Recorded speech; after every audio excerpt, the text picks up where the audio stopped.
The difference between victims of disasters and victors is how they handle adversities. The first one suffers from the same repeated story. The latter moves forward and builds capacities. And we are all here attending the Barangay Resilience Exchange 2022 to reaffirm our commitment to becoming victors against disasters. You at the barangay level are our engine behind the pursuit of building disaster resilience in the Philippines.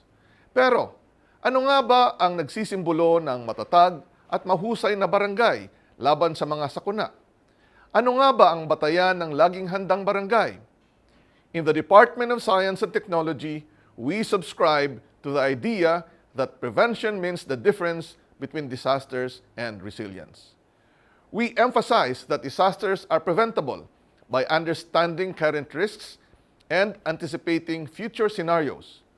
That we can actually prevent and mitigate disasters by building our capacities through early warning systems, structural interventions, planning, community-based programs, and environmental preservation, among others.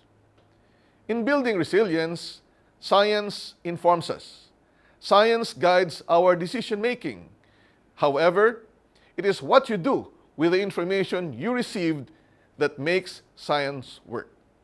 Your part is to recognize science as your valuable tool and implement action towards resilience.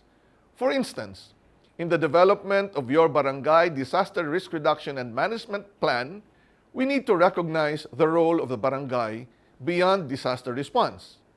The Barangay Disaster Risk Reduction and Management Committee has an important role to play in ensuring that risks are understood and relayed down to the community or household level, and that the plan we develop gives more focus on prevention and mitigation strategies.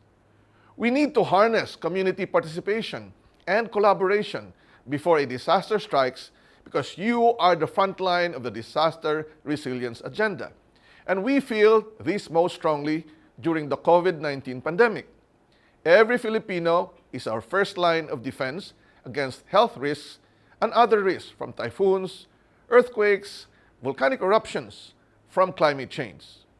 We are living in new risk realities where risks are systemic, compounding, and cascading. So for me, a barangay that puts premium on science and technology and a barangay that harnesses community participation is a symbol of mahusay, matatag, at laging handa na barangay. We have the power to save lives, save livelihoods through disaster prevention and mitigation. So let us maximize it. I wish you a productive conference in this year's Barangay Resilience Exchange. Sa muli po, maraming salamat.